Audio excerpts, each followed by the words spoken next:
আসসালামু আলাইকুম, সবাই কেমন আছেন? আশা করি সবাই ভালো আছেন। আলহামদুলিল্লাহ আমিও ভালো আছি।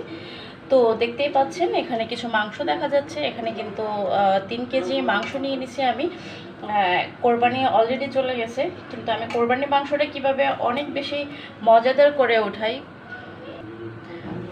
করে রান্না করেছিলাম ঈদের দিন, ওই রেসিপিটা এখন আবার একটু শেয়ার করব। কারণ ঈদের দিন তো এত বেশি ব্যস্ত ছিলাম, যার কারণে আমি শেয়ার করতে পারিনি। যাই হোক, এখানে কিন্তু আমি চর্বি এবং হাড় সহকারে মাংস নিয়ে নিছি। আর ঈদের মাংসটা কিন্তু ঈদের সিজনেই কিন্তু রান্না করে ফেলা, গরম গরম রান্না করে ফেলাটাই বেটার। কারণ এরপরে ফ্রিজে রাখলে কিন্তু স্বাদ নষ্ট হয়ে যায়।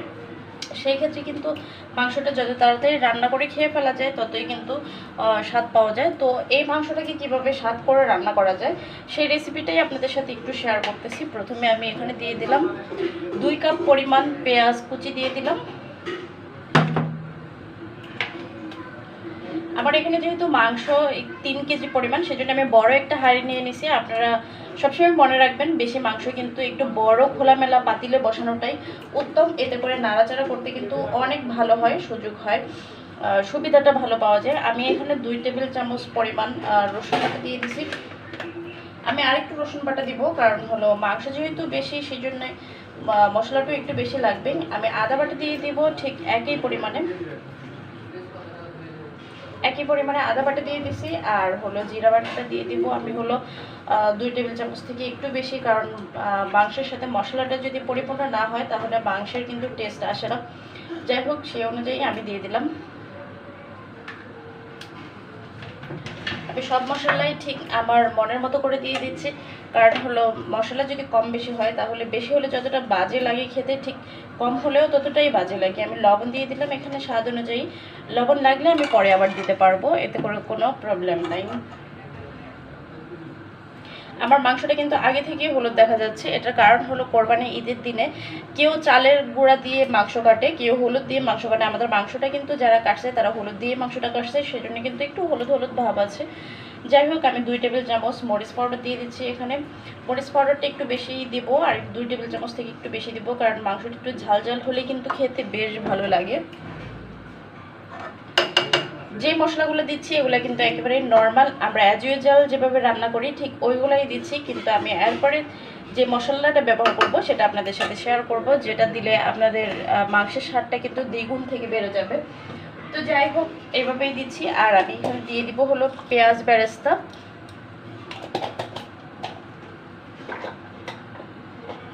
আমি সব মশলাই কতটুকু দিচ্ছি আপনারা আপনাদের মাংস অনুযায়ী কিন্তু দিয়ে দিবেন। এখানে কিন্তু কালো ব্ল্যাক পেপার দিয়ে দিচ্ছি আমি, হাফ চামচ থেকেও কিছুটা কম দিয়ে দিচ্ছি। কারণ ব্ল্যাক পেপার বেশি দিলে কিন্তু খেতে একেবারেই বিশ্রী হয়ে যাবে, সেই জন্য কিন্তু আমি আমার অনুযায়ী দিয়ে দিচ্ছি। আর দিয়ে দিচ্ছি এখানে আমি গরম মশলাটা কিন্তু আমি গোটা গরম মশলা ব্যবহার করব, সেই জন্য এখানে কিন্তু আমি আমার মতো করে গরম মশলা হাফ চামচ দিয়ে দিলাম।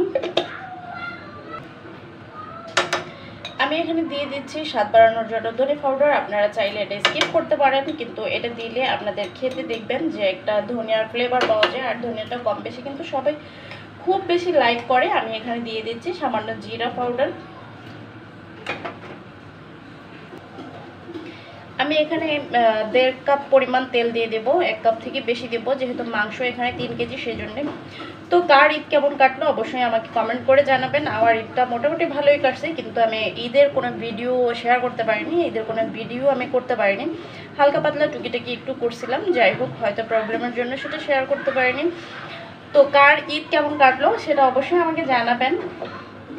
আশা করি সবার ঈদেই খুব ভালো কাটছে। এখন আমি যেটা করবো, আমি কিন্তু নর্মাল আমরা সাধারণত যে মশলা দিয়ে মাংস খাই সব মশলাই কিন্তু এখানে দেওয়া হয়ে গেছে। এখন আমি যেটা করব, হাত দিয়ে সুন্দর করে মেখে নেব। চামচ দিয়ে কিন্তু একেবারে পোষাবে না, সেজন্য আমি হাত দিয়ে মেখে নেব ভালো করে। মনে রাখবেন, মাংসটা যত বেশি মাখাবেন ততই কিন্তু টেস্ট হবে। সেটা যে কোনো কিছুর ক্ষেত্রে আপনি যেটাই রান্না করেন না কেন মাংস দিয়ে আগে একটু কষিয়ে নিলে কিন্তু সেটার টেস্ট অনেক বেড়ে যায়।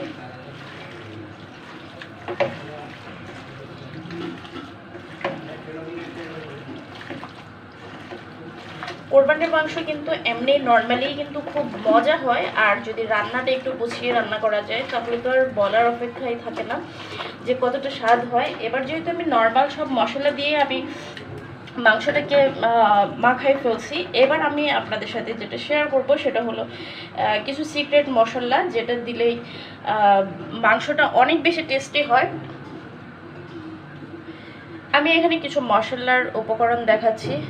এটা হলো স্টার মশলা দিয়ে দিলাম, বড় এলাচ দিয়ে দিলাম, এখানে কিছু শাহি জিরা নিয়ে নিছি, আর এটা হলো জয়ত্রী জয়ফল নিয়ে নিলাম একটু একটু। এই মশলাগুলো কিন্তু বেশি পরিমাণ দিলে কিন্তু টেস্ট একেবারে নষ্ট হয়ে যাবে। আমি এখানে জয়ত্রী 2 পিস নিয়ে নিছি, আর জয়ফল আমি ছোট করে 1 পিস নিয়ে নিছি, বড় একটা এলাচ নিয়ে নিছি, স্টার মশলাও কিন্তু আমি একটা নিছি, শাহি জিরা নিয়ে নিছি আমি 1/2 চামচ পরিমাণ, আর এখানে কিছু সাদা গোলমরিচ নিয়ে নিছি, যেহেতু আমি কালো গোলমরিচ পাউডারটা ব্যবহার করছি।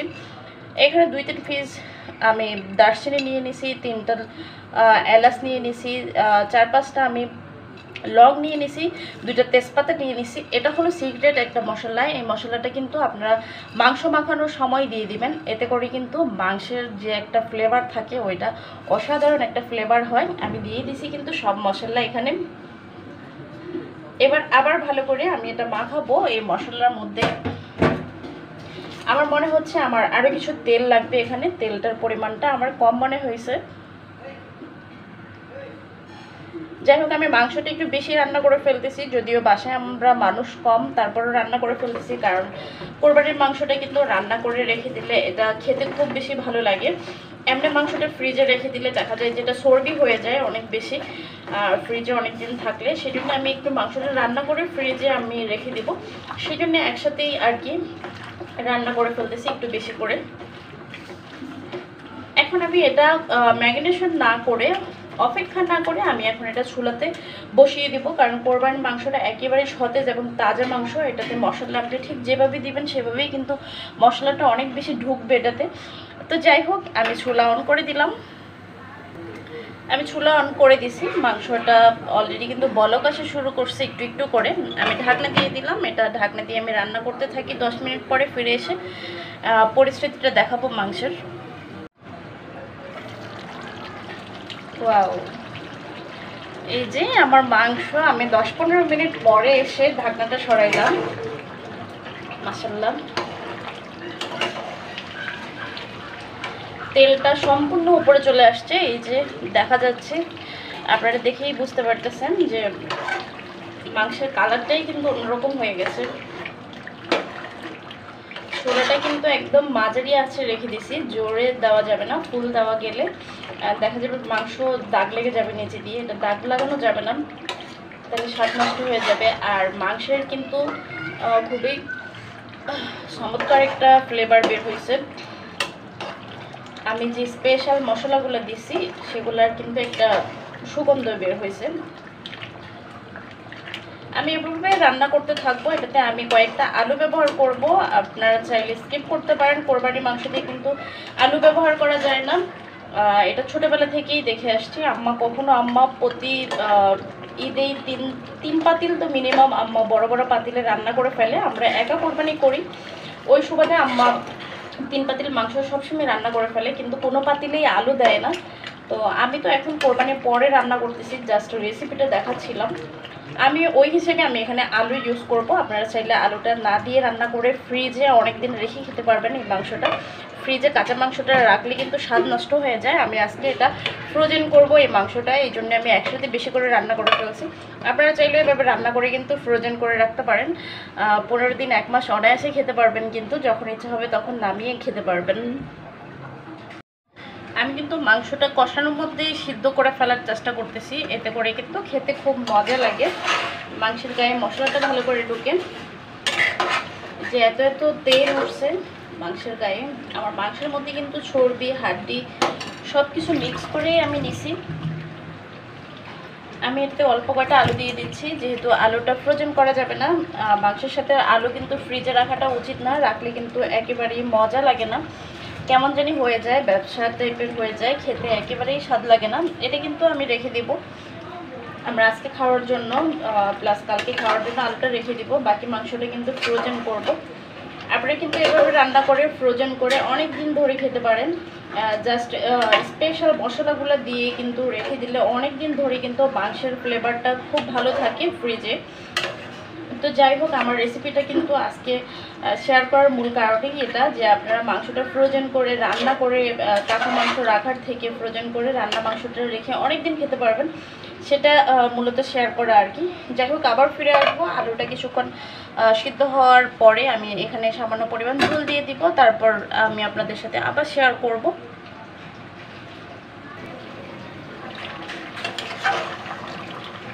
আমার কিন্তু মাংসটা কিন্তু 60-70% সিদ্ধ হয়ে গেছে। একেবারে কালারটা কিন্তু খুবই ইয়াম্মি হয়েছে, কালারটা খুবই মানে অদ্ভুত রকমের সুন্দর লাগতেছে। মাংসটাও কিন্তু কালো হয়ে গেছে মশলা মানে খেতে খেতে আর কি। যাই হোক, এই পর্যায়ে আমি এখানে ঝোল দিয়ে দিব, কারণ ঝোল না দিলে কিন্তু মাংসটা একেবারে পরিপূর্ণ টেস্ট আসবে না। এখানে আমি ফুটিয়ে রাখা পানি দিয়ে দিচ্ছি। যেহেতু মাংসটা সিদ্ধ হয়ে গেছে, সেই ক্ষেত্রে কিন্তু ঝোলটা খুব বেশি দেওয়ার প্রয়োজন নাই। আমি এখানে পরিমাণ মতো ঝোল দিয়ে দিছি। আমি তো এখান থেকে সামান্য ঝোল কমলে কিন্তু উঠাই ফেলবো, কারণ একটু ঝোল ঝোল না হলে কিন্তু খেতে ভালো লাগবে না। কি পরিমাণ তেল উঠছে! আমি কিন্তু তেল দিছিও একটু বেশি, আর মাংসের মধ্যেও যেহেতু চর্বি ছিল, গরুর মাংসের মধ্যে একটু তেল বেশি না দিলে কিন্তু খেতে ভালো লাগে না। যাই হোক, এই ঝোলটার মধ্যেই মাংসটা রান্না করে তারপর ফিরে এসে আপনাদেরকে দেখাবো এবং ফ্রোজেন করব কিভাবে সেটা শেয়ার করব। মাংস রান্না হয়ে গেছে, আমি জাস্ট একটু দেখাচ্ছি। এই যে এটা হলো মাংসের চেহারা আর কি। এই যে অনেক তেল, জাস্ট অসাধারণ দেখা যাচ্ছে, একদম গরম। এখন কিন্তু আমি এটা পাখার নিচে দিয়ে এটা ঠান্ডা করব আগে, তারপর হলো আমি ফ্রিজে রাখার জন্য বক্স করব। আপনারা এভাবে কিন্তু রান্না করে ফ্রিজে অনেক দিন ধরে রেখে কোরবানির মাংসটা খেতে পারেন, একেবারে স্বাদ অক্ষুণ্ণ থাকবে। আর আমরা যদি প্যাকেট করে কাঁচা মাংসটা ফ্রিজে রেখে দিই তাহলে কিন্তু একটু মজা লাগে না, খেতে একেবারে বাজে লাগে, মানে স্বাদটাই নষ্ট হয়ে যায়। বাজে লাগে বলতে স্বাদটাই নষ্ট হয়ে যায়। আমরা যেরকম কাঁচা মাংসটা সলিড মাংসটা রান্না করে খেলে যে টেস্ট পাওয়া যায়, ওই টেস্ট কিন্তু পাওয়া যায় না ফ্রিজে রেখে অনেক দিন খেলে। রান্না করে ফ্রিজে রেখে দিলে কিন্তু অনেক দিন পর্যন্ত খাওয়া যায়। এই যে আমি মাংস বক্সে বক্সে নিয়ে নিছি, আমি 1 পিস 2 পিস করে আলু রেখে দিছি। আলুটা রাখার কারণ হলো যে আমি যখন এটা আবার বের করে জাল দিব তখন আলুটা কিন্তু একেবারে ভেঙে যাবে, ভেঙে ঝোলের সাথেই কিন্তু ঘন হয়ে যাবে। এই জন্যই কিন্তু আমি আলুটা দিয়ে দিছি এখানে। আর হলো এখন বক্সে বক্সে নিয়ে নিছি, আমি 4 বক্সে করে মাংসটা নিয়ে নিছি। আর এখানে আমার কিন্তু আজকে রাতের জন্য আর সকালের জন্য রয়ে গেছে, এটা দিয়ে আমার হয়ে যাবে 2 বেলা। তো যাই হোক, এভাবে আমি ফ্রিজে রেখে দিচ্ছি। আপনারা ভালো থাকবেন, সুস্থ থাকবেন সকলে, আর চাইলে এভাবে রান্না করে কিন্তু ফ্রোজেন করে খেতে পারেন। আল্লাহ হাফেজ।